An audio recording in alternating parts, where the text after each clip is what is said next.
Está sentado ahí.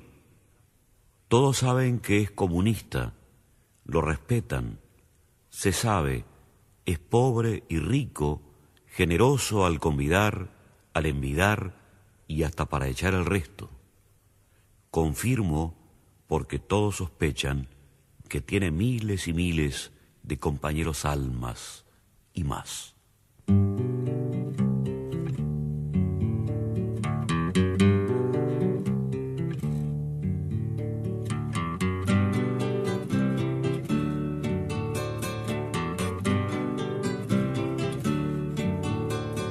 De la frágil materia del olvido, pétalo a pétalo de alce ilusoria, tan hondo para amar, tan resentido, que vuelvo el rostro a toda mi memoria.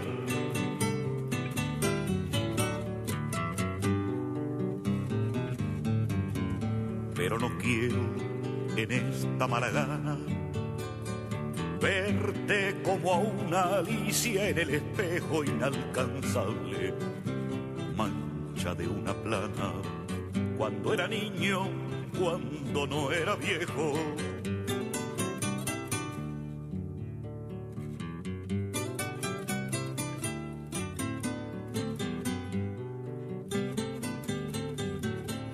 La memoria es amante que requiere un tiempo que no puede ser el mío, no puedo ser el silbo del umbrío. En el día de hoy, en muchas partes del mundo, los desafíos más serios para el cristianismo provienen de las presiones sociales y económicas en vez de el ataque intelectual.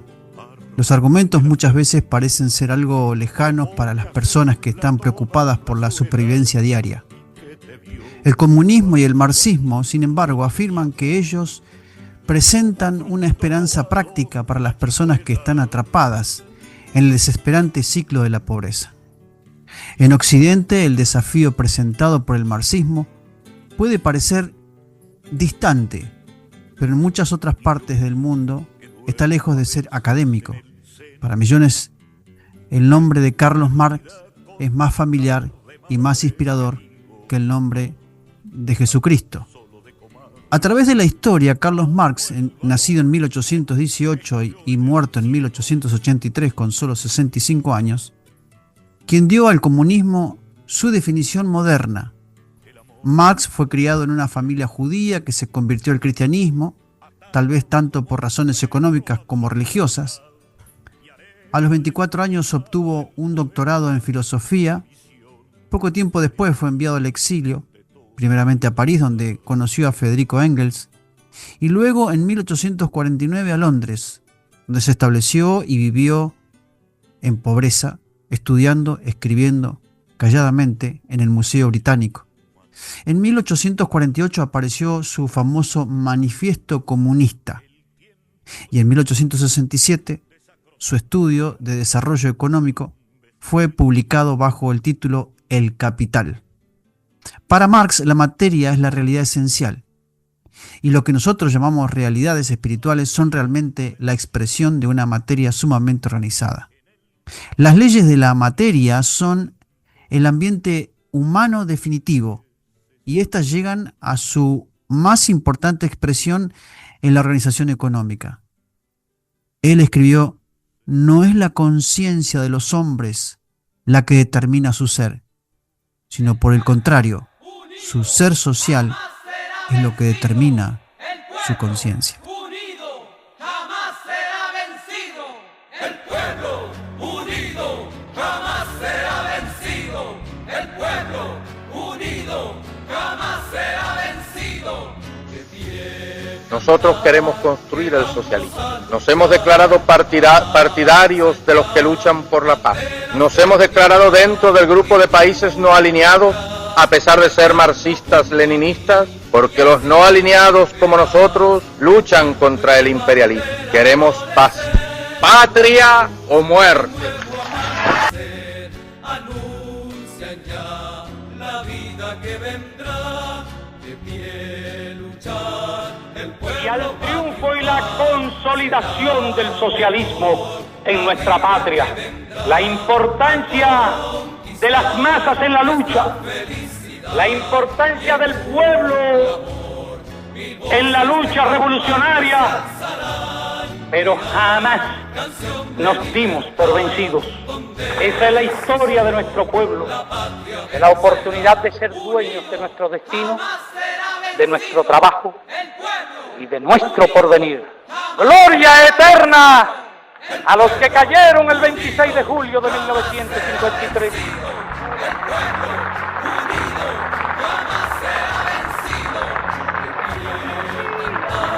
¡Patria o muerte! Alzan ya banderas de unidad y tú vendrás marchando junto a mí. Acá están reunidos obreros, empresarios, intelectuales, todos los órdenes de la vida nacional, en la Unión Nacional, en procura del bienestar del país y su dignidad. Que sepa el mundo, América, que un pueblo con voluntad, pueblo argentino, si quieren venir, que vengan, les presentaremos batalla. Se alzarán, dirán, canción de libertad, donde jamás será vencido, el pueblo unido jamás será Está también el temor en América Latina, que una deuda que en mi país casi llega a los 50.000 millones de dólares y en América Latina en su conjunto está alrededor de los 400.000 millones de dólares, conspira contra nuestra posibilidad de desarrollo, de crecimiento y de justicia. Y sin duda no estará ajeno a nuestro diálogo el tema de Centroamérica y de Nicaragua, que sobre la base del respeto al principio que hace al derecho consuetudinario americano de no intervención, nos dé la posibilidad de lograr el triunfo de las ideas de la democracia y del pluralismo de la democracia, y afirmando desde luego la libertad del hombre, y procuraremos construir el futuro que nuestros pueblos se merecen. conquistar nuestra felicidad y en un clamor mil voces de combate se alzarán, dirán canción de... Bueno, muy bien, pero muy buenas noches en esta tertulia nuevamente que tenemos, la segunda tertulia del año 2026. Estamos aquí nuevamente en esta noche para tratar un tema sumamente importante que tiene que ver con esta introducción que usted ha escuchado recién sobre un tema fundamental que tiene que ver con Marx, con su historia, con su desarrollo y con todos esos planteos que el texto que hemos leído recién está aquí para poder discutirlo y tratarlo y poder desarrollarlo. Obviamente pareciera importante reconocer que el marxismo es indudablemente algo que se toca a diario, que se habla, que se mezcla entre marxismo, socialismo, comunismo, y en definitiva son palabras tan comunes, pero que en realidad son cuestiones que ignoramos en su profundidad. Por eso en esta noche queremos hablar sobre el marxismo y tratar de entender si es una ideología o si es una filosofía. Es decir, cuando hablamos de marxismo y tratamos de decir, ¿es realmente una ideología con toda su construcción de lo que significa una ideología propiamente dicha? ¿O es una filosofía con todo lo que significa desde el punto de vista epistemológico, cómo se construye una filosofía? Es decir, cómo se construye un ideal, cómo se construye una filosofía. Y el planteo que hacemos es, ¿realmente el marxismo es una ideología o una filosofía? Bueno, esto yo no lo puedo hacer solo. Me puedo enredar en semejante situación. Así que para esto está mi gran amigo y hermano en la fe, mi querido amigo de toda la vida, Manuel. Pero muy buenas noches. Digo pero muy buenas noches, buenos días, buenas tardes a los que nos escuchen cuando nos escuchen. Y realmente es una tarea titánica. Sí, claro, sí. En los tiempos del cólera, como quien dice, porque es lo que reina en esta bendita época donde tenemos un cambio de época importante y donde exactamente el socialismo es un objeto de estudio con mucha más profundidad que lo que era antes, por el hecho de que se está transformando precisamente en una necesidad de distinguir qué es socialismo, qué es comunismo y todas sus derivas. Sí, claro, claro. Separando claramente, como bien vos hacés en la introducción, que hay un personaje clave, controversial por su propia historia, totalmente, claro. que es el propio Karl Marx, ¿verdad? Sí, totalmente. Totalmente. Por eso es importante tratar de entender un poquito que quien nos está escuchando en este momento se está poniendo incómodo. Ya te aclaro, Manuel, que la persona que nos está escuchando no está cómodo escuchando este tema. Pero este tema parte, o permitime conectarlo con la charla anterior, en la primer tertulia del año 2026, que tiene que ver con el planteo que hicimos sobre Dante Gebel, la política y el cristianismo. Correcto. Entonces, en cierta manera, esta conversación tiene un poco que ver con la derivación de algunos planteos que no pudimos hacer en ese tiempo. Y también con un viejo idilio nuestro, Manuel, que tiene que ver con aquella cuestión de discutir sobre política. Esto es una charla de amigos, esto no es un programa de radio, esto no es ni siquiera una clase magistral. No es una clase, no, supuesto, estamos bastante lejos de esas cuestiones, pero también no es un streaming, no es nada, es simplemente una charla de amigos. ¿Y cuál es el objetivo? Es una tertulia donde uno puede tomar un café, puede tomar un mate, como yo estoy tomando agua. Claro. Y lo hemos hecho en forma personal y también lo hacemos ahora en forma online, porque vos estás muy lejos, yo también estoy en otro lado. Pero grabamos estas conversaciones con el objetivo de que este intercambio que tenemos entre nosotros, en el cual no pensamos igual en muchísimos aspectos. Claramente, por suerte. Claro, entonces, ¿qué sucede? Queremos que estas conversaciones sirvan para los demás, ¿no? Entonces, bueno, esta es la razón. Entonces, bueno, siempre hacemos algún interrogante, algún planteo, le metemos algunos tics, lo vamos armando. Si usted ve en nuestro canal, la tertulia va de una manera muy obvia, va mutando, va cambiando, va mejorando. Entonces, bueno, me agarro de las palabras que vos decís, no es una clase magistral, no estamos lejos de eso. Claro. Pero sí tenemos algunos referentes muy importantes a la hora de abordar un poquito este tema de Marx y su construcción y su vida y su situación. Porque primero debemos conocer al hombre, que es lo que en su gran mayoría no se hace, Manuel, y corregime si me equivoco. Cuando se habla de Marx, no se habla de Marx, de su vida, su historia, quién es, quién no es, no, se lo categoriza como, y más, no solamente a Marx se lo ignora, sino que incluso ese nombre lo usan para categorizar a otros, ¿no? Es decir, por ejemplo, si uno tiene una mirada sobre el socialismo media romántica, te categorizan de manera automática, sos un marxista. Claro. Si hablas sobre la importancia del derecho que el obrero tiene que tener en el entorno del capital, sos un comunista. Entonces digo, bueno, claro. Y algunos te dicen, algunos que tocan de oído y que ven mucho video de YouTube, dicen, bueno, el marxismo y el comunismo y el socialismo es la misma cosa. Lo cual demuestra que por una cuestión de honor no podemos discutir con alguien que dice que el marxismo, el comunismo y el socialismo son la misma cosa. Entonces, como tenemos algunos referentes importantes más allá de la literatura que tenemos, hay muchísima literatura escrita, pero hay algunos referentes que tenemos, y corregime, Manuel, en esto que me equivoco, por lo menos lo que yo tengo. El referente introductorio para mí en su momento fue este libro que me regalaste, que es el propio Carpio, Adolfo Carpio. Principios de la filosofía, introducción a la problemática. Allí este libro habla de todo lo que tiene que ver con filosofía clásica, y allí habla precisamente de Marx, lo cual es un tema interesantísimo que le podemos tocar. Tengo otro libro que se llama, un libro de César Vidal, que se llama Un mundo que cambia. Y dos referentes que tenemos en común, tanto vos como yo, es nada más y nada menos que Juan Pablo Feynman en sus textos o en sus videos sobre la primera temporada, sobre filosofía de aquí y ahora, y nuestro ni bien y gran querido maestro Enrique Dussel.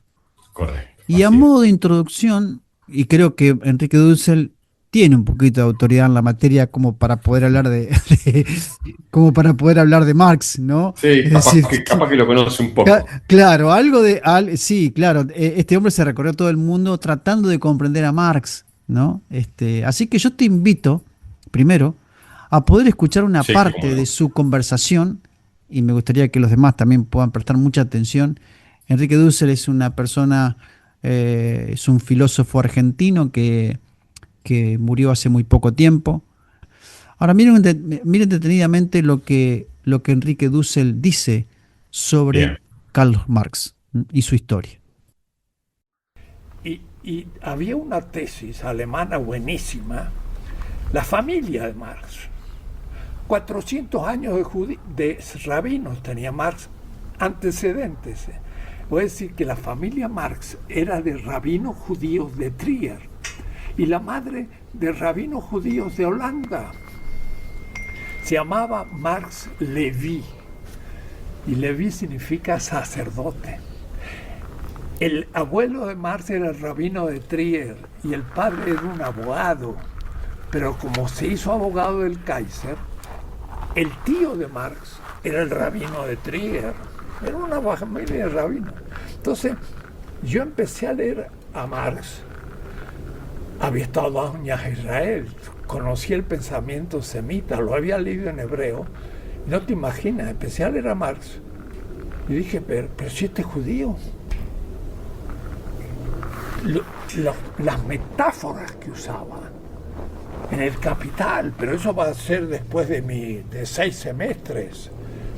En el manuscrito del 44, él dice, el ser humano se determina por el estómago, las manos, el corazón. Describe por sus órganos la corporalidad, no inteligencia, voluntad, imaginación como los griegos. Y entonces dices, tenemos necesidades. Y eso es hebreo. Entonces yo lo leo y digo, nadie me lo había contado.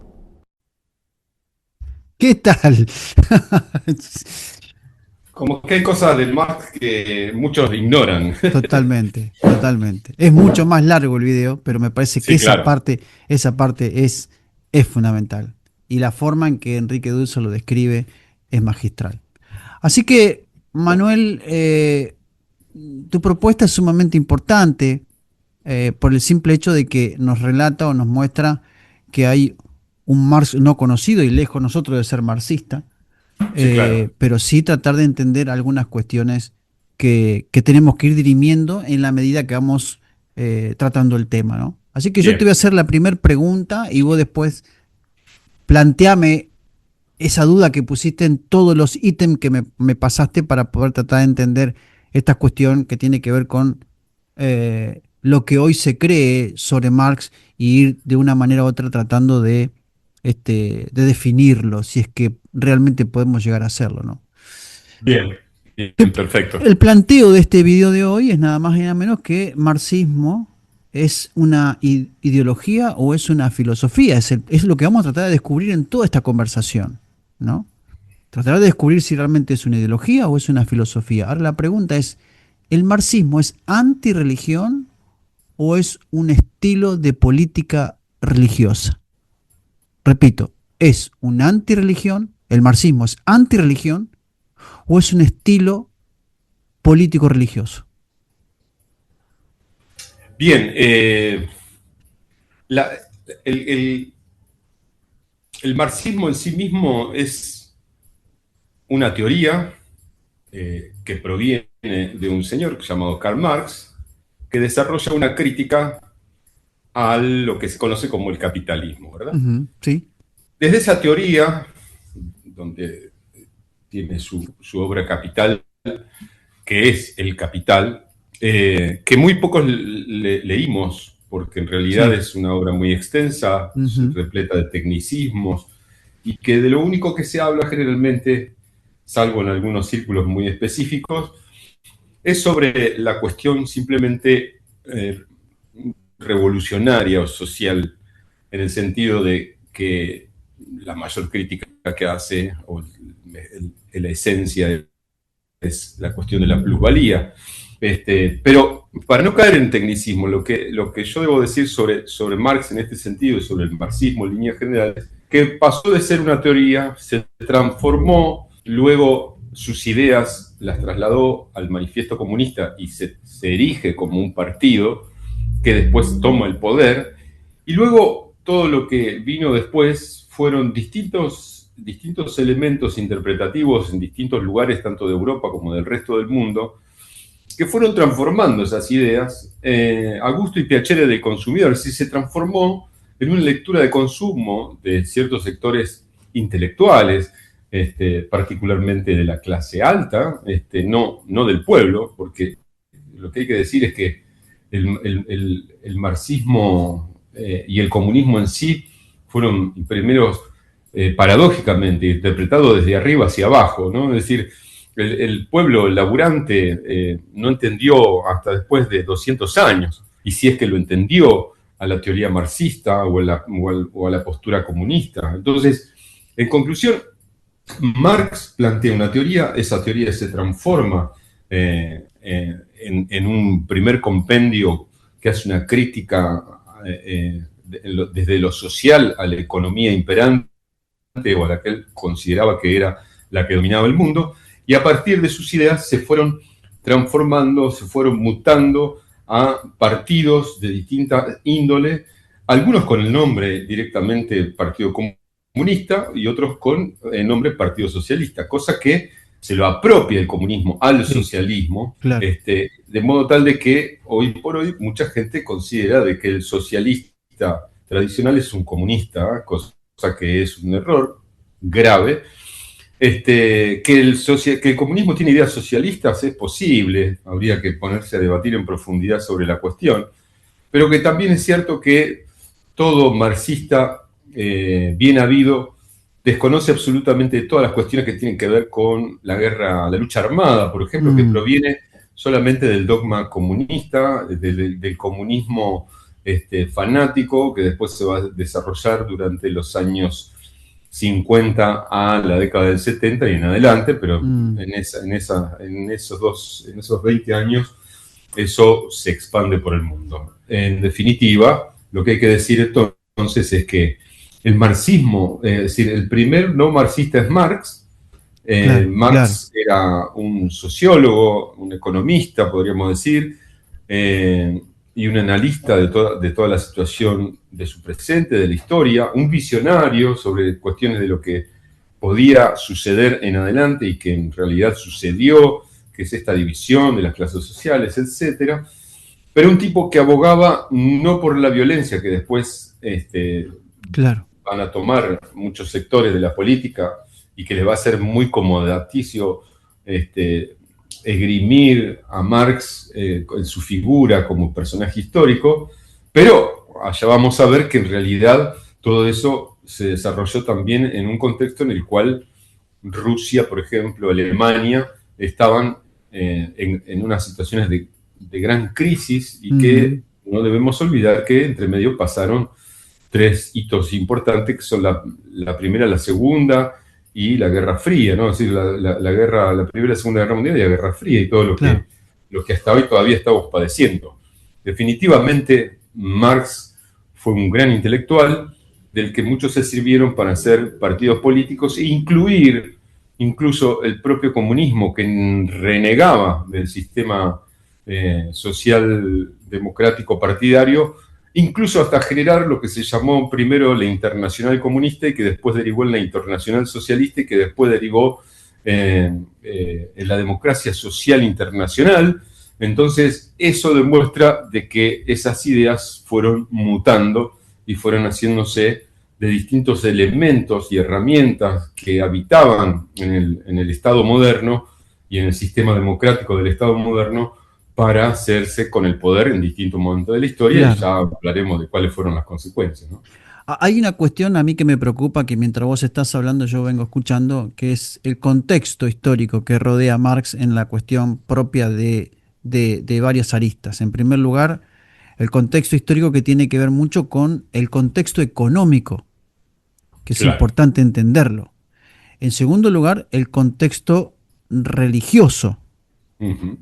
¿No? Es decir, yo entiendo que Marx es una construcción de una cantidad de factores, tanto políticos como religiosos, como Bueno, económicos. Como el joven económicos. Marx era un religioso Sí, acérrimo, lo, escribía cosas que son muy bellas sí, en sí, sí. relación con Jesucristo, por ejemplo. No olvidemos también de que su familia, como bien lo describe el maestro Dussel, eh, él tenía una familia, ¿cómo podríamos decir? Religiosa, Eh, judía. religiosa, pero que al mismo tiempo se adaptaba a las circunstancias, ¿no? Entonces, Exactamente, exactamente, esto es claro. un dato que hay que Sí, decirlo, sí, sí, y sí. que si hay alguien que no murió por sus propias ideas fue el padre de Marx. Entonces, no debemos perder de vista ese poder de adaptación que tuvo la familia Marx, La ¿no? Es decir, familia de Marx era una familia aristocrática de Alemania. Eso no tenemos que olvidarnos. porque Anterior a a. medida que uno va metiéndose, va Sí, claro. incursionando, para el estúpido del idiota que generalmente habla de Marx sin saber y conocer su historia, saber que Marx era judío, ya eso le produce Sí, escozor, ya está. ¿no? Y que después se convierte en cristiano. Y que Peor después se todavía. convierte, y que habló bien de Jesucristo, ya, eso, Sí, ya después de eso se ya suicida, está. básicamente. Sí, claro, claro. Pero aparte hay una cosa muy interesante, Manuel, que yo quiero recalcar, que tiene que ver con esto. No olvidemos nunca el impacto que fue el desarrollo económico mundial que tiene que ver con el desarrollo industrial, la era industrial. Claro, La era industrial trajo un desbarajuste económico donde en su gran mayoría, anterior a eso, yo no soy economista, no entiendo nada de economía, yo tampoco. pero anterior a eso, el obrero o el trabajador era campesino o trabajaba Claro, en la. el campesino Exactamente. básicamente tuvo que adaptarse a, que es de lo que es de lo que, por lo menos hasta donde yo leí Capital, es de lo que más habla Sí, claro, Marx. Habla totalmente. del campesinado. Sí, Después vamos a hablar de lo que significó la Revolución Rusa y la Revolución Bolchevique, la diferenciación entre una y otra. sí, Pero lo que hay que decir es que Marx denunciaba la situación de una clase social que había quedado relegada, que era precisamente el campesinado, que tuvo que adaptarse a un nuevo mundo sí, y un claro, sistema económico que era totalmente. industrialista. Entonces, ¿quién quedaba relegado ahí? Bueno, como El seguramente obrero, alguien habrá aprendido el obrero. en la secundaria, si tuvo un profesor a medias o medianamente profesor, o alguien que más o menos leyó la historia, que el campesinado es el principal perjudicado de este nuevo sistema, el cual Marx veía como una cosa Claro, horrorosa, claro. porque estaba dejando miles y millones de personas prácticamente en la indigencia total, porque no podían entender de que ahora el mundo iba por ese lado. Después Claro. uno le puede dar un condimento moral a eso, Totalmente. si está bien o está mal. Hay una Ahí cuestión económica que hay que definirla, que tiene que ver con el concepto económico de lo que nosotros conocemos como el comunismo. sí, claro. Tratemos de entenderlo en el concepto. Primero, tenemos el comunismo platónico, que plantea tener en común todas las cosas y que nadie tenga necesidades de nada. Y el otro es el comunismo cristiano, que aparece en el libro de los Hechos, dice que los cristianos no tenían falta de nada y tenían en común todas las cosas. Ese es un concepto comunista, es un concepto común. Claro, porque viene de la idea de lo comunal. De la comunión, comunas. de la comunión, exactamente. Ahora, el comunismo Hay que. cosa más religiosa que pensar Sí, en la totalmente. comunión. El comunismo que propone Marx es un neocomunismo en su contexto histórico, donde está avasallado por la era industrial, donde el obrero común y corriente que trabajaba la tierra deja el campo, viene a la ciudad para trabajar y ganar un poco más de dinero y termina trabajando en una fábrica de acero o en un astillero, hacinado Sí, sí. en una vivienda lleno de piojos, de pulga y muerto de hambre, que le pagaban 2 chelines por día, que era miseria. Claro. Entonces el tipo había dejado su buena vida en el campo para venir a trabajar y que su familia pueda estar mejor, terminaba casi prácticamente esclavizado en la decadencia. Y sumale a eso, porque estaba lejos de su familia, se servía de los favores de los prostíbulos que había en las ciudades que estaban alrededor de la fábrica, donde el obrero también, y obviamente después las tabernas, y todo esto fue en Europa, Manuel. Entonces, ¿qué es lo que sucede? Tenemos tipos como Marx, tenemos tipos como Walter Benjamin, que trataron de denunciar estas cuestiones, y de ahí viene el concepto del el conflicto entre el capital y el comunismo. Sí. Esto es importante entenderlo, si uno no entiende ese contexto social, no entendemos nada de lo que está pasando, de lo que está viendo Marx en su contexto histórico. Correcto. Después lo que hay que decir con respecto a esto de que el comunismo socialista o el comunismo fue teniendo derivas que llevaron a tener gobiernos únicos a lo largo del mundo, como es el caso de China, Cuba, Vietnam, Laos, Corea del Norte, y obviamente el caso más reciente, que es del muchacho que ahora está viviendo en Estados Unidos, de puertas para adentro, como es el caso de Venezuela. ¿Cuál es la cuestión? Es que de la historia del comunismo, nada bueno se puede decir, y de todo aquel que se llamó socialista, tampoco nada bueno se puede decir.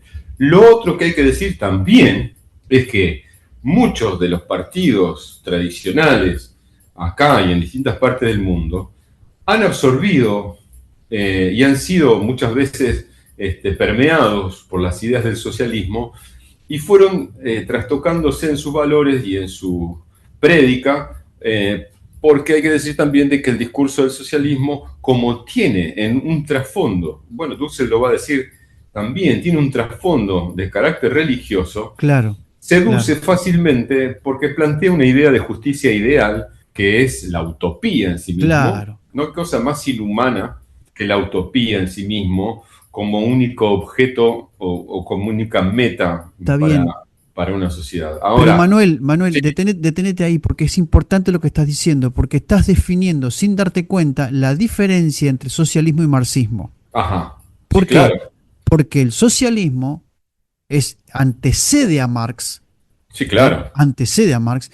Y no solamente antecede a Marx, sino que también tiene nombre y apellido.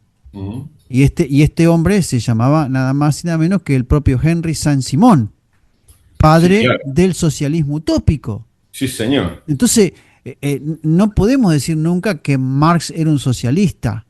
Claro. Son dos cosas. Absolutamente. El socialismo antecede al marxismo. Y al comunismo, claramente. Y al comunismo, y es lo que vos estás hablando del socialismo utópico. Sí, claro. Estás definiendo la esencia del socialismo en relación con la diferencia que está en el marxismo materialista, que son dos cosas distintas. Materialismo dialéctico. Exactamente, exactamente.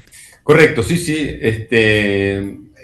Lo que ocurre es que, claro, ¿qué es lo que va a pasar? Por el sencillo hecho de que la base del discurso tiene un sustento que aboga por la idea de la igualdad. Y ahí tenemos otra clave, ¿no? Otro problema. La igualdad. Es decir, claro, en un mundo de desiguales, la igualdad, o pensar en la igualdad, siempre es seductor por el hecho de que decís, bueno, como unos tienen tanto y otros tan poco. Y desde esa dicotomía quiere construir el neocomunismo. Claro. Porque hay que crear el enemigo para poder darle una razón a la violencia, ¿no? Permitime. Genial. Ahora, mirá lo que dice Carpio con respecto a Marx, que tiene que ver con lo que vos estás diciendo. Permitime leértelo muy rápido. Sí. La realidad social y política de la época es contradictoria. Está colmada de antagonismos que aún no han sido conciliados, de manera que la historia y la realidad social niegan a la filosofía.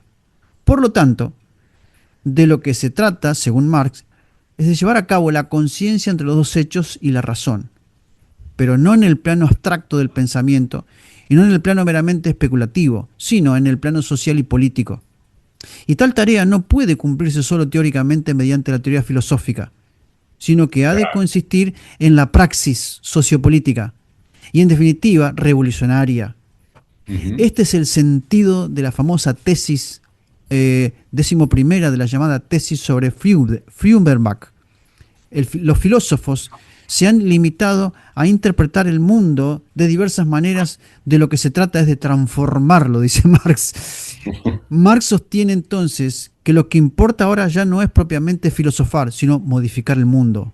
Claro. Entiéndase, el mundo humano, aunque ello lleva consigo a la vez la transformación del mundo natural, y en este sentido niega la filosofía como pura teoría y pretende reemplazarla por la praxis. La solución de los problemas del hombre solo se alcanzará mediante la praxis revolucionaria, esto es, la acción críticamente dirigida. Eso es lo que vos estás diciendo. Lo que ocurre es que, claro, de estos párrafos, los distintos personeros de la reinterpretación de Marx han hecho de eso una religiosidad, digamos. Claro, ¿no? Claro. Y se lo fue exacerbando, quemando las propias etapas que plantea el propio Marx, tanto en el Manifiesto Comunista como en el Capital. Es decir, él hablaba del proceso, de hecho es una de las palabras más propias del marxismo y del socialismo moderno y del neocomunismo. Entonces, ellos apuntan estratégicamente desde la deriva del discurso y la narrativa política de que hay que hacer una praxis, ¿no? Y eso después se traslada, obviamente, a los discursos incluso que mezclan política y religión, ¿no? La praxis religiosa. Es decir, la palabra praxis propiamente dicha tiene como autor, podríamos decir, o un nuevo autor, porque el origen no es solo de Marx, ¿no? Pero no, claro. Marx le da otro sentido a la cuestión praxis y la transforma en una parte importantísima del discurso revolucionario, y eso se va a ver con mucha verdad y con mucha materialización del sentido de la praxis en lo que viene a ser la Revolución Cubana, en lo que sucedió y sigue sucediendo en Vietnam, en lo que pasa en Corea y en lo que pasó en Venezuela. Entender en el contexto histórico de Marx y toda su cuestión y su planteo, tiene que ver con el hecho de tratar de entender lo que significó el concepto esencial y sustancial de democracia. Es decir, nosotros tenemos que tratar de entenderlo, y nosotros, tanto vos como yo, sostenemos que la democracia desde su origen siempre fue frágil, nunca fue plena. Eso lo tenemos en claro, lo hemos hablado millones de veces, ¿no? Ahora, pero hay una cuestión muy importante para tratar de definir la diferencia entre la democracia moderna y el origen que tiene, porque algunos dicen, no, la democracia la inventaron los griegos, como si los griegos hubieran sido los paladines de la democracia. No, los griegos no fueron los paladines de la democracia. Claro, se ve que no leyeron el gobierno de deberían mirarlo y decir que aquel primer gobernador en democracia lo terminaron... al propio Pericles lo sacaron a patada de Pericles era lo más parecido al Duce. Claro, entonces quiere decir que no, un ideal correcto y bueno, no ha habido hasta ahora otro que lo haya superado, pero no es igual en su origen y en su implementación moderna. ¿Y a qué me refiero con esto? A que la democracia griega tiene dos contenidos sumamente fundamentales, que es el humanismo y el idealismo. Esto es lo que contiene filosóficamente la democracia desde su origen. Bien, la democracia moderna no tiene eso, aunque tiene humanismo y tiene idealismo, pero fundamentalmente teocrática. Es decir, tiene elementos sustanciales de teocracia, porque procede de un mundo monárquico, religioso. Claro. Es decir, recordemos que tuvimos cuántos años donde la iglesia determinaba lo que el individuo pensaba. La fe era el reino del cielo, era lo que gobernaba las ciudades de Oriente y Occidente. Exactamente, en Oriente el Islam, el judío, en el lejano Oriente Gengis Khan y China y los dioses y todo ese tipo del hindú, y una cantidad de cosas más. En Occidente la Iglesia Católica, el poder monárquico. Es decir, la teocracia, el gobierno de Dios o de los dioses sobre la tierra era fundamental. Una vez determinado eso, una vez terminado ese proceso europeo, comienza la democracia occidental. Y la democracia occidental tiene valores teológicos, no tiene valores políticos, no tiene valores humanistas, no tiene valores ideológicos. Es esencial y sustancialmente religiosa. Y esa es la razón por la cual vio Marx cuando dijo: la religión es el opio de los pueblos. ¿Por qué? Porque la religión no permite pensar al individuo por sí mismo. Y esa es la razón por la cual Marx dijo eso. No bajo ningún punto de vista promulgó un ateísmo, sino simplemente criticó una situación social de su contexto histórico. Advirtió de lo que terminó sucediendo, digamos. Advirtió sobre algo que terminó sucediendo, que es esto que vos acabas de describir. Entonces, ¿qué es lo que sucede? Bueno, tenemos que decir, muy a pesar de muchos demócratas, que seguramente algún que otro nos escuchará o que juegan a ser demócratas, darse cuenta que los valores que sostienen el Estado moderno, desde su fundación hasta nuestros días, tienen en su configuración del espíritu de la ley una raigambre absolutamente religiosa. Entonces, ¿qué es lo que no permite pensar? ¿Creer en Dios o creer en la ley? ¿Qué es lo que no permite pensar? Claro. ¿Creer en Jesucristo o abrazar una normativa para rescatable y decir, no, pero si eso no lo dice la ley, no? ¿Por qué existe el vacío legal? Bueno, entonces hay una serie de elementos que tienen que ver con la historia y son para el debate, no por eso vamos a decir que el debate tiene que morir acá. Claro, obviamente. Fíjate la competitividad de esta situación que estamos hablando, Manuel, que quien se dio cuenta de estas cuestiones es la Iglesia Católica y propone el Concilio Vaticano I. Es decir, la Iglesia Católica, a través del Concilio Vaticano I y del Concilio Vaticano II, va por la vereda de enfrente del marxismo. Es decir, yo me atrevo a decir que en una vereda va el marxismo y en la otra vereda va el catolicismo. Sí. ¿Qué es en América Latina la teología de la liberación?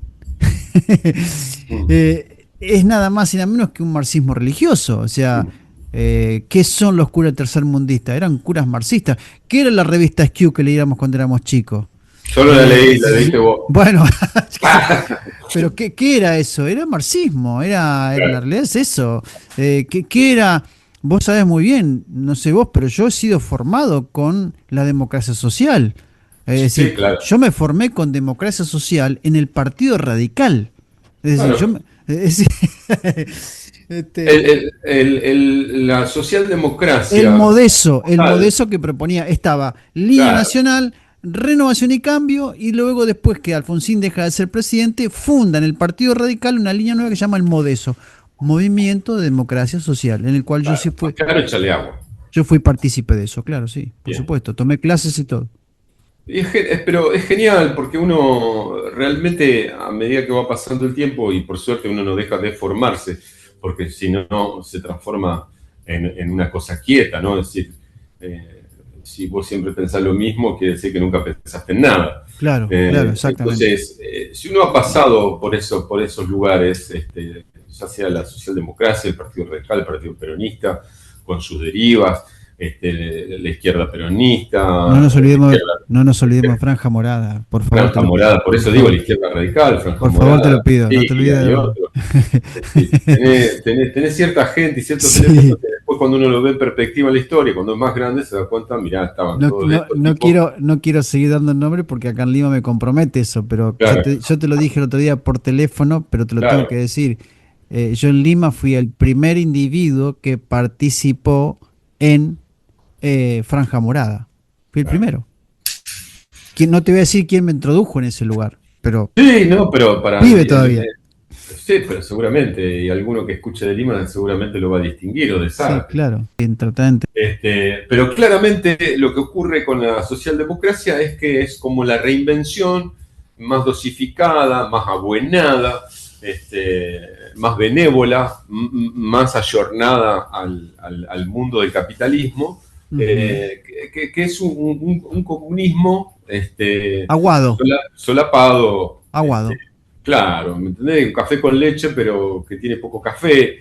Entonces, claro, entonces juegan, todo el surdaje juega a formar parte de un sistema al que nunca quiso ni querrá, ¿me entendés? Y al que siempre... ¿Cómo me duele lo que estás diciendo? Claro, al que siempre quiso destruir, básicamente.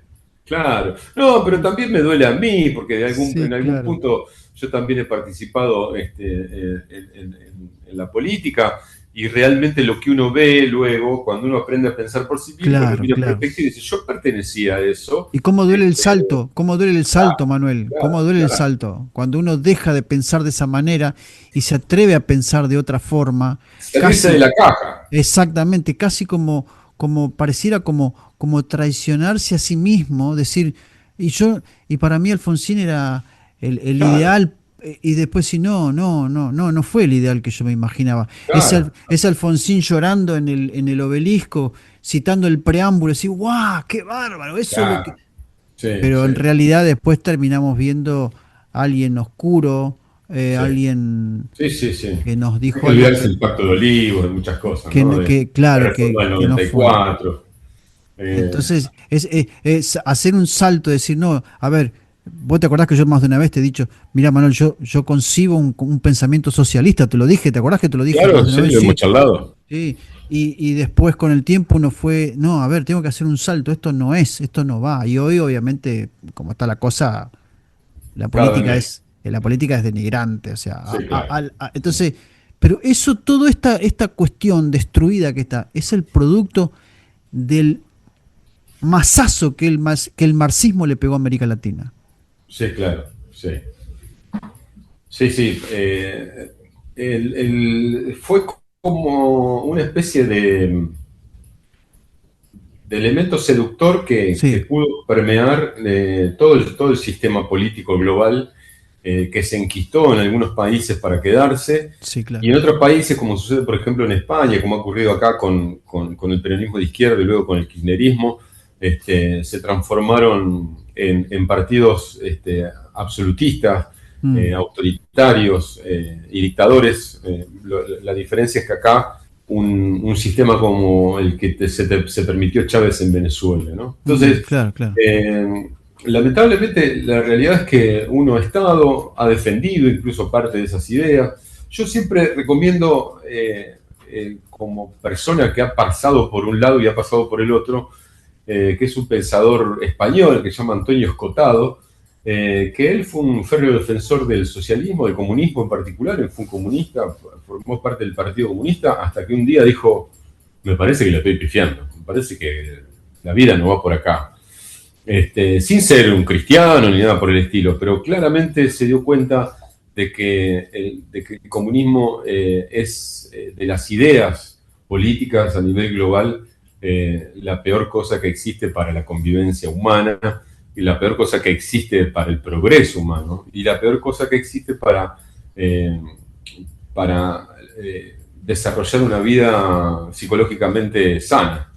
Porque no conozco comunista que no odie a la sociedad, básicamente. Entonces...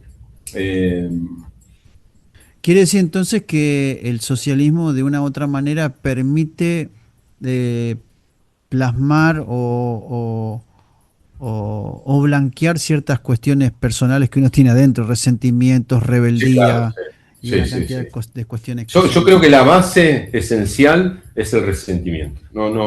No tiene otra movilidad en su esencia histórica de las personalidades que lo llevaron adelante que no sea el resentimiento profundo y te diría el odio a la convivencia social. Básicamente es eso lo que mueve a un comunista y a un socialista en la actualidad.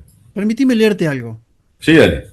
Dice este texto, la realidad es que la batalla por la igualdad encierra una enorme falacia. Y es la de pensar que esa desigualdad es el bien máximo, cuando la verdad es que no lo es. No solo eso, en realidad constituye un gran mal a una inmensa injusticia. Pensar que aquellos que más trabajan, que tienen más talento, que se esfuerzan más, que más sacrifican profesionalmente y tienen que recibir la misma recompensa que los holgazanes, los estúpidos y los carentes de preparación, constituye un atentado no solo contra la justicia, sino contra el mismo sentido común. Claro. La justicia no es la igualdad, sino dar a cada uno lo que se merece. Sí. Claro, como el agua. Una belleza eso que acaba de leer. Es una verdad absoluta. Ahí está el punto. Por eso aquellos, porque también teníamos que hablar lo siguiente. Voy a hacerte alguna pregunta que vos pusiste acá. ¿Hoy el socialismo y el marxismo son la misma cosa? Hoy son la misma porquería, sí, claro. Bueno, pero ponerle un poquito más de agua al asunto. Sí, no, son la misma basura porque se retroalimentan entre sí al punto tal de que no los podés distinguir, porque aparte se pueden meter tanto en el Partido Verde como en el Partido Radical, le da lo mismo cualquier color si ellos lo que quieren es poder. Entonces cuando vos ves en la Plaza de Mayo el Polo Obrero, los pañuelos verdes,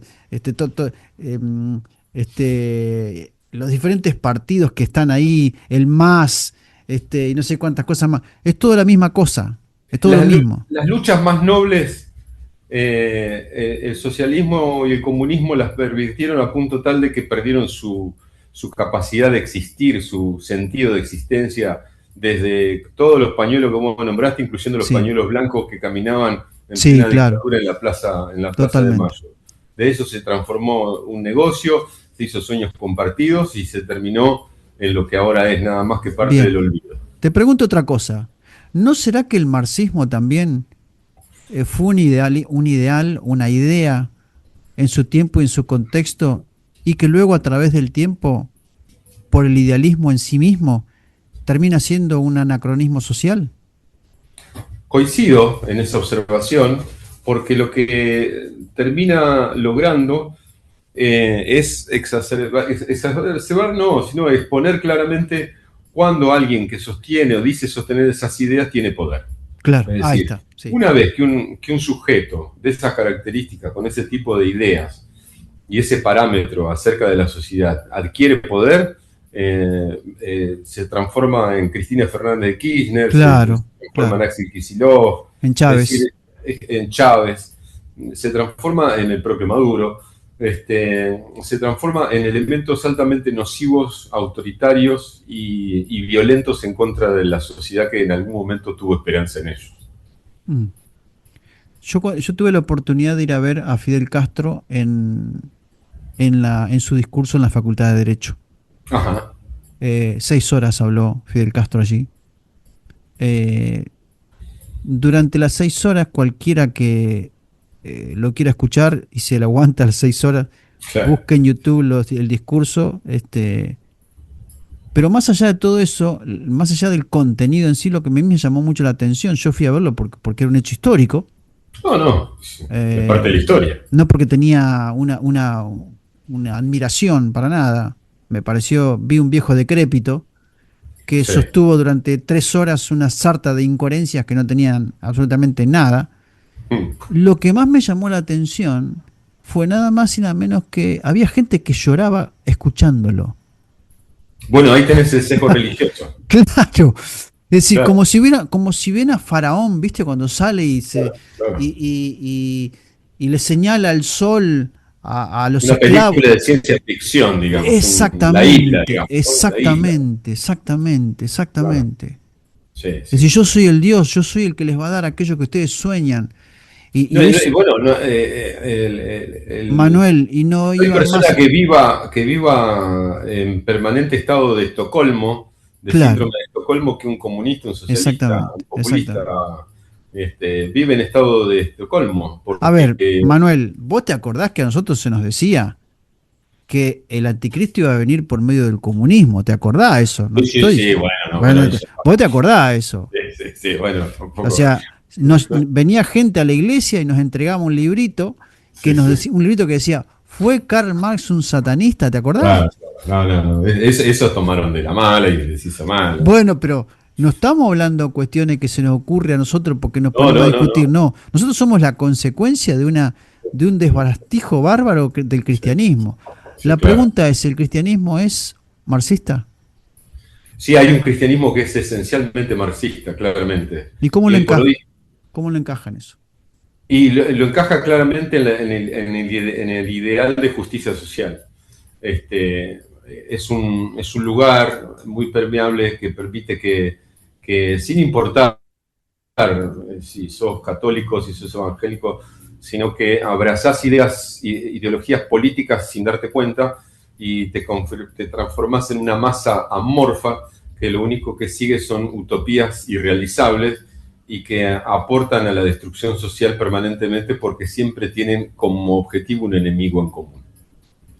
Uh-huh. Me preocupa algo, me preocupa el hecho de que por ahí seamos de manera crítica a una forma de pensar distinta a la nuestra y que terminamos siendo radicalizados como ellos lo son, ¿no? No, a mí no me preocupa porque primeramente tanto vos como yo, que pensamos tan distinto, hemos convivido durante tantos años con nuestros distintos procesos, sabiendo que, por ejemplo, no profesamos un mismo cristianismo, si se quiere, o no tenemos coincidencias sobre el cristianismo en líneas generales, pero eso no quita que vos y yo nos sentemos a comer un pedazo de pan o a tomar un mate. Uh-huh.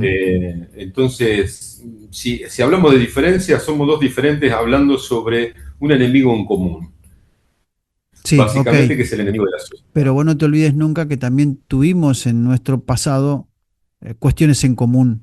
Esto es parte de nuestra historia. ¿No? En relación con esto. Sí, en relación con esto, claro. Sí, claro, pero precisamente porque sabemos... Nuestra vida política, o sea, vos sabés muy bien... Ahí es la otra herramienta de la cual te tiene que preocupar. Vos sabés muy bien que a mí la palabra militante no me gusta. Yo estuve ahí. Claro, la palabra militante... Es como el adicto recuperado, Mario. Exactamente, a mí la palabra militante no me gusta. Hacia la palabra militar no me gusta. No, yo estoy militando, yo milité... Bueno, esa es tu parte socialista. Bueno, yo milité en Franja Morada, yo milité en tal lugar. No, a mí no me gusta eso porque no. Me parece muy a camisas negras o a camisas pardas. No me gusta. O sea, la radicalización del ideal propiamente dicho. Yo soy un crítico de los idealismos radicalizados, ¿no? Es decir, ¿a qué me refiero con esto? Es decir, a ver, vos podés tener un ideal político, vos podés tener un ideal religioso, pero cuando ese ideal está radicalizado o está idealizado, vos podés creer en la cruz de Cristo y que Cristo murió por todos, pero cuando vos idealizás eso, decís, no, Cristo muere solamente por algunos, no por todos. ¿Por qué? Bueno, porque yo encuentro cuatro versículos y por eso creo que Cristo murió por algunos y no por todos. Estás idealizando la religión, o la cruz en este caso. Sí, perfecto. El libro de Daniel... Bueno, lo que pasa es que hay cuestiones universales, perdóname que te hago esta salvedad y te dejo hablar acerca del libro de Daniel. Yo hablo con total tranquilidad porque yo estuve ahí. Claro. Entonces creo que vos también estuviste ahí. Sí, totalmente, claro, por supuesto. Y nosotros fuimos reproductores durante muchos años de esta narrativa, de esta lógica, pero con el tiempo nos hicimos preguntas. Y eso es lo que uno tiene que abogar con la juventud, incluso con el mundo adulto que todavía no se hace preguntas y que lo único que hace es hacer lo que hacíamos nosotros hasta no hace muchos años, que es reproducir una narrativa. Bueno, hágase preguntas para no mantenerse y quedarse en la misma idiotez en la que uno durante mucho tiempo ha estado. Uno no está negando su propia historia cuando hace una crítica visceral, si se quiere, por momentos, apasionada. Pero eso no significa que yo me vaya a cruzar con un comunista y le vaya a escupir en la cara. Cosa que los comunistas sí suelen hacer, sobre todo cuando van a manifestarse en alguna plaza y consideran al policía como un enemigo. Pero también nuestras familias estaban golpeadas por esa, o afectadas por una otra, por las cuestiones políticas. Y lo otro que hay que aclarar es que no es que uno, por pensar como piensa, o haber hecho un salto cuántico de lo que pensó y lo que piensa, esté en contra de las diferencias, es decir, o en contra de los partidos políticos. Lo que uno lamenta, en todo caso, es que los partidos políticos han sido sustancialmente permeados por estas ideologías y muchos que están dentro de los partidos políticos defienden cosas que no solamente están vetustas, sino que no son actuales, que se sostienen solamente por el mero hecho de quedarse en un cargo político, en un puesto político, en un puesto del sistema estatal.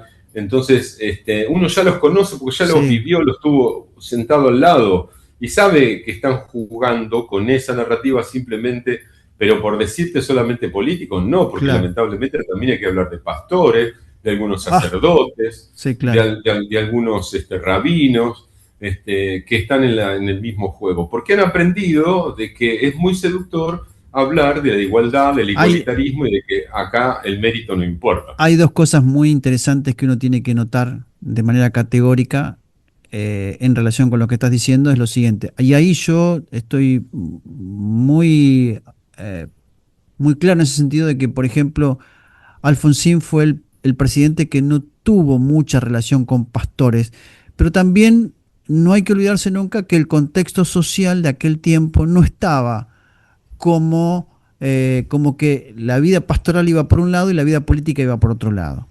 Claro. Una vez que viene el kirchnerismo, que corrompe todo y rompe todo lo que aparece, lo que sucede es nada más y nada menos que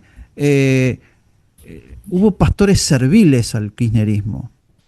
Yo conozco pastores que bueno, tienen gente trabajando en los municipios y cobran por eso. Bueno, escuchame lo que te voy a decir. Hubo pastores serviles al kirchnerismo, hubo pastores serviles al macrismo, hubo pastores de manera, permíteme la expresión, de manera pornográfica sirviéndole a Maduro y a Chávez. A Lula. A Lula también. Es decir, y ni hablar de ahora, que esta es la razón por la cual conectamos con el video anterior de qué es lo que va a hacer Dante Gebel en esta situación que tenemos ahora. El punto principal del cual yo vengo hablando, que tiene que ver con nuestro contexto familiar, Manuel. Yo iba a la escuela industrial en Zárate, en tren todos los días, me bajaba y en el tapial del terreno que está al lado de la estación había una leyenda que decía: ni yanquis ni marxistas, peronistas.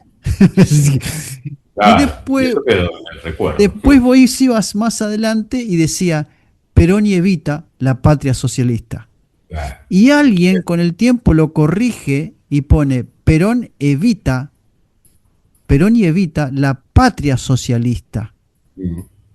Claro, porque era la patria peronista, después se transformó en la patria socialista. Claro, exactamente, o sea, ¿cuál era el eslogan? Perón y Evita, la patria socialista. Y en realidad después se corrige y dice: Perón evita la patria socialista. O sea, como que Perón era el freno para el socialismo. Cuando en realidad es todo al revés. Bueno, entonces ahí creo que de una u otra manera, bueno, yo recuerdo muy bien algunas cuestiones que no las quiero contar, de cuestiones de familia, que no las quiero contar porque no corresponden, pero nosotros hemos pasado, como familia no la pasamos bien en la época militar, y eso trae muchos, hay cosas que uno no quiere recordar, pero... Malos recuerdos, digamos. Sí, bueno, yo te hablaba de la revista SQ y que acá en casa estaba eso y una cantidad de cosas más, es decir, no eran buenos tiempos. Entonces uno está cruzado por esas cosas, Manuel. Uno está cruzado, está trabado. Entonces, la iglesia que fue nuestro refugio, nuestro lugar de contención en su momento, en nuestra juventud. Yo de los 15 años, Manuel, de los 15 años a los 19 años, viví una vida intelectual política. Es decir, yo me transformé en un político intelectual, un joven de la Juventud Radical y después de Franja Morada, en una enorme intelectualidad. Porque yo leía todo lo que me daban. Y tu hermano estaba involucrado. Estaba tu hermano involucrado en eso. Estaba tu hermano. Bueno, tu hermano pertenecía a Línea Nacional. Yo pertenecí desde los principios a Renovación y Cambio. Es decir, ¿por qué digo todo esto? Porque cuando nosotros hablamos de marxismo y hablamos de que si realmente es una ideología o es una filosofía, no hablamos de una cuestión de que juntamos 4 libros y hacemos una conversación. Claro. Tiene que ver con nosotros. Y es una manera, tal vez, hacer un poco de catarsis en nuestra existencia y que tal vez el que nos escucha nos puede entender. Pero ahora en Dios, ahora en Cristo, ahora a través de la palabra y a través de la teología, nos permite ver y entender una gran cantidad de cosas. Como por ejemplo, cuando uno lee el libro de Daniel y ve a un gobernante trastornado y loco como Nabucodonosor, que se envive, se empodera, se hincha de poder, contempla Babilonia, se siente un dios y termina 7 años viviendo como un loco, como un lunático, comiendo pasto, porque Dios lo había humillado. A ti se te dice, rey, dice, tu reino será cortado. Claro. Y hay un texto de la Biblia que te quiero leer, que está en el libro de Daniel, que dice lo siguiente, ya medio como para ir un poco cerrando el tema, cerrando la cuestión. Pero Sí, en el libro sí, de sí. Daniel dice lo siguiente: el Altísimo Dios, oh Rey, dio a Nabucodonosor, tu padre, el reino y la grandeza y la gloria y la majestad. Y por la grandeza que le dio, todos los pueblos, naciones y lenguas temblaban y tenían delante de él. A quien quería mataba y a quien quería daba vida. Engrandecía a quien querría y a quien querría humillaba. Mas cuando su corazón se ensorbeció y su espíritu se endureció en su orgullo, fue despuesto del trono de su reino y despojado de su gloria, y fue echado entre los hijos de los hombres, y su mente se hizo semejante a la de las bestias, y con los asnos monteses fue su morada. Y hierba le hicieron de comer como buey, y su cuerpo fue mojado con el rocío del cielo, hasta que reconoció que el Altísimo Dios tiene el dominio sobre todo el reino de los hombres, y que Él pone sobre él a quien Él le place. Manuel, esto lo debería leer todo presidente. Sí, yo debo decir que por ser amigos nos conocemos bien y yo creo que dado las diferencias de posturas que tenemos en relación con el significado de la cristiandad, del cristianismo, claramente tu trayectoria como persona dentro de la iglesia evangélica habla las claras de por sí mismo. Yo no soy un ser inorgánico prácticamente porque no me congrego en ningún lado. Lo cierto es que, en conclusión, en relación con todo lo que estamos hablando y de lo que acabas de leer, tenemos lamentablemente que pedirle a los políticos de todo el mundo que si quieren volver sobre tener un gesto más humano hacia quienes gobiernan, que somos nosotros, deberían de volver a los libros sagrados. Totalmente. Y comenzar a releerlos, porque Totalmente. definitivamente estamos en una actualidad donde la humanidad es lo que está bastante carente, y lo único que prevalece en las decisiones políticas es la conveniencia económica por sobre todas las cosas. Cuando estudié Teología de la Liberación, su historia, su constitución teológica, su filosofía y un montón de cosas más, Sí. me acuerdo que eso me llevó casi prácticamente 1 año y medio, casi 2 años. Lo conociste por mí en la Teología de la Liberación. Comenzamos a hablar, cuando recién empezábamos a hablar, yo en ese momento estaba terminando de cruzar, creo, yo estaba en Buenos Aires y te empecé a hablar. No, te cuento cómo la conocí. Después yo por tu conversación me empecé a meter un poco más en el tema.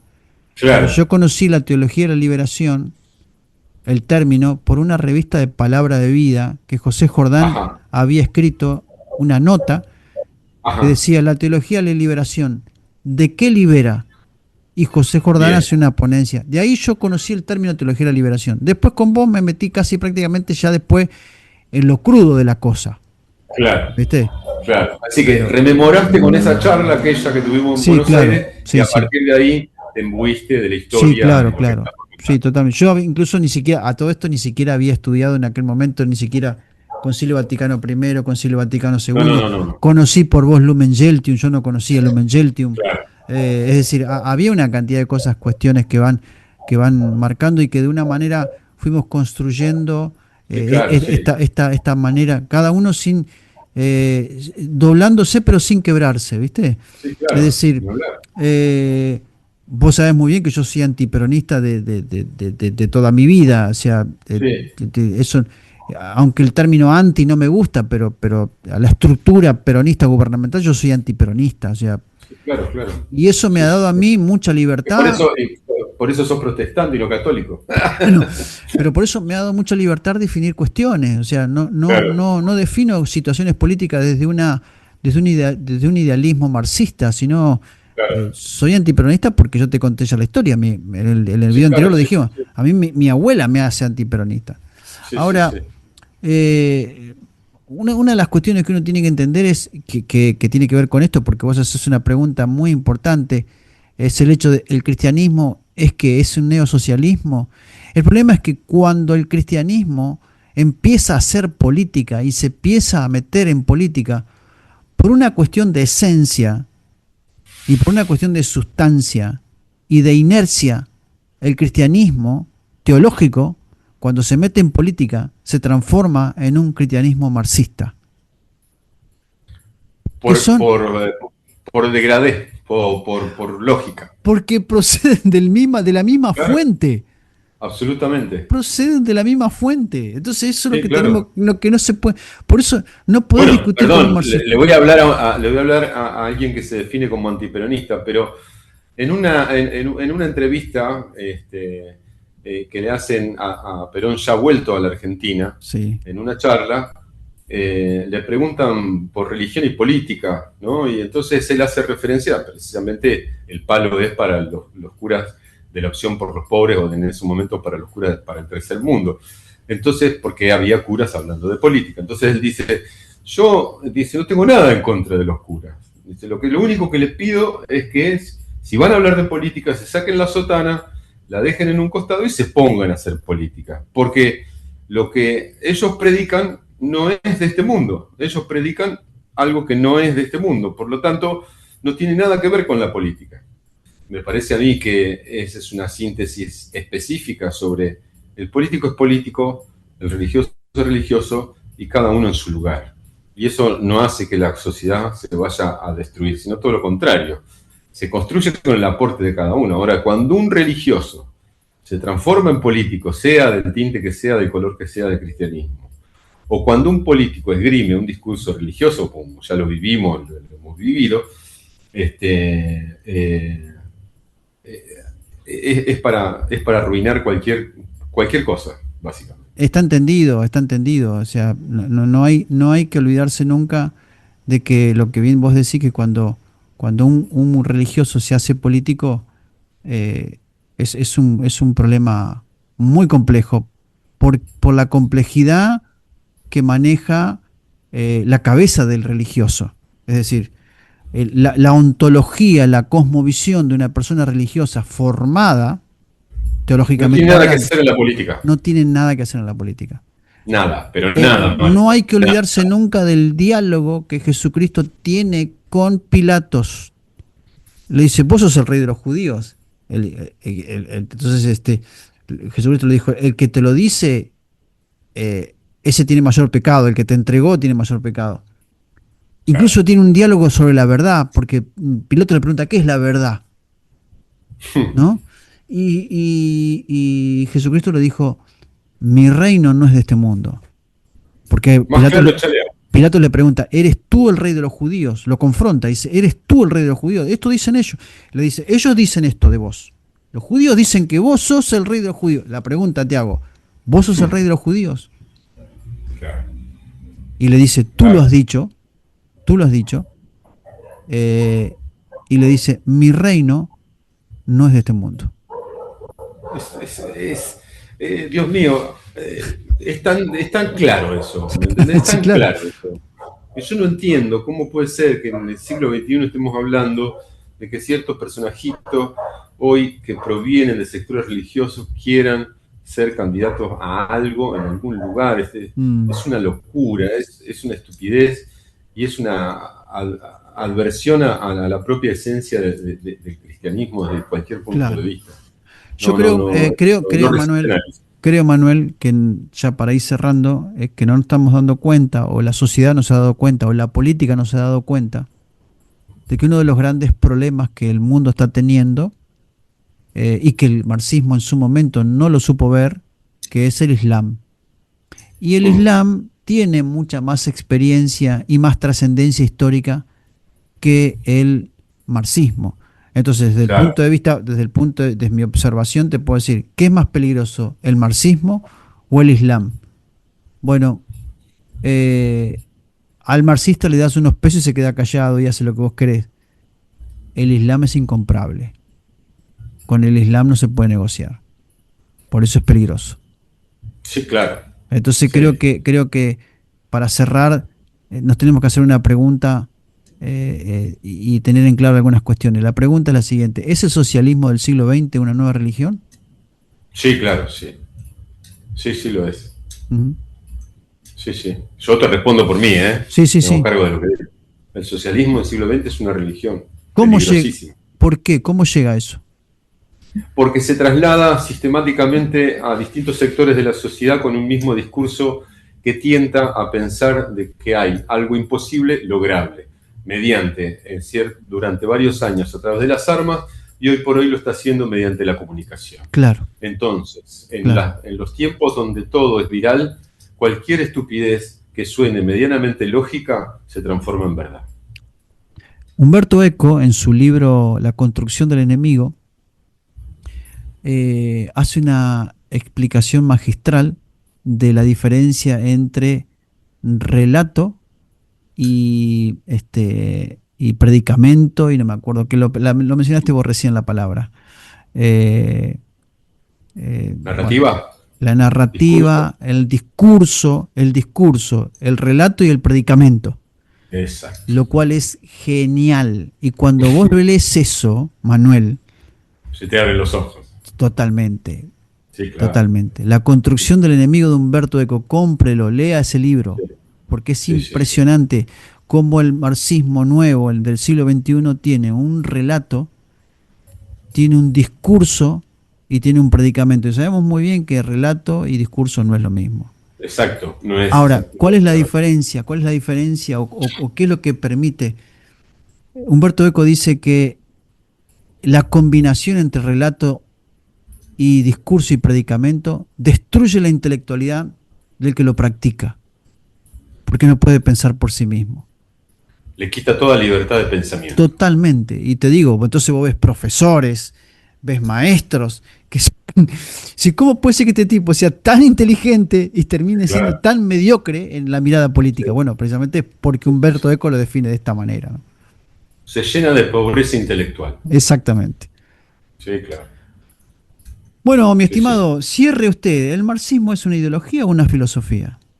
El marxismo es en sí mismo la consecuencia de un hombre que, queriendo aportar una verdad para el mundo, terminó dejando un legado que lastimó a todo aquel que abrazó los ideales que derivaron de aquella teoría. Ujú. Bien, qué bárbaro. Yo termino definiendo lo siguiente de manera categórica, es esto que voy a decir ahora. Socialismo y marxismo no es lo mismo. Ya lo hemos definido y lo hemos hablado. Comunismo, podríamos decir que en su contexto histórico Marx construye un neocomunismo, porque hay un comunismo anterior, hay un comunismo platónico, hay un comunismo cristiano, y está el comunismo marxista, que tiene su contemporaneidad. Eh, si eso uno lo quiere traer para el lado del cristianismo, termina corrompiendo ambas cosas. Las dos cosas cuando se funcionan se corrompen. Por eso creo que es peligroso que los cristianos se conviertan en políticos y hagan política, porque es en cierto modo corromper de una manera muy particular aquello que Dios ha revelado a sus hijos y en este caso a los seres humanos, que es la palabra de Dios, que es la Biblia.